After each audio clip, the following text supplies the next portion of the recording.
The great conflict of the ages is about to intensify.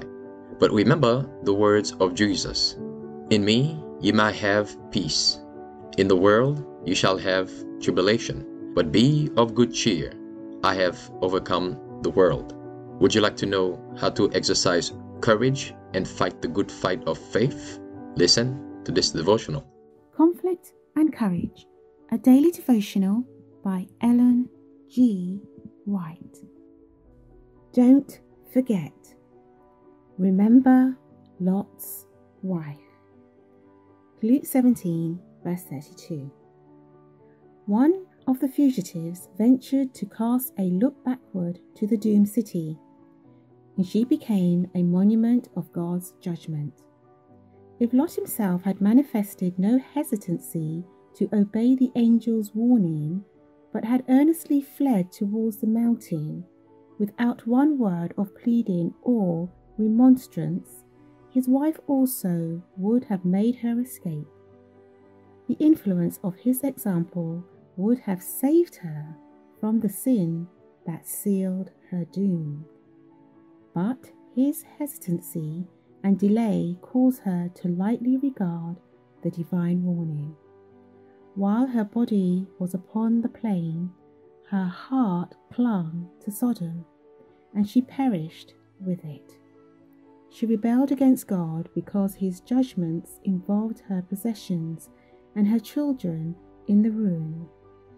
Although so greatly favoured in being called out from the wicked city, she felt that she was severely dealt with because the wealth that it had taken years to accumulate must be left to destruction. Instead of thankfully accepting deliverance, she presumptuously looked back to desire the life of those who had rejected the divine warning. Her sin showed her to be unworthy of life, for the preservation of which she felt so little gratitude. We should beware of treating lightly God's gracious provisions for our salvation. There are Christians who say, "I do not care to be saved unless my companion and children are saved with me." They feel that heaven would not be heaven to them without the presence of those who are so dear.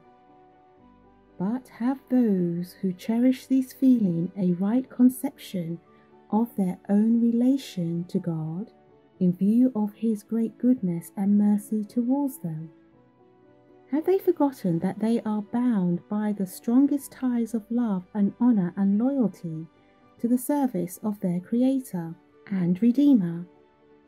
The invitations of mercy are addressed to all, and because our friends reject the Saviour's pleading love, shall we also turn away? The redemption of the soul is precious.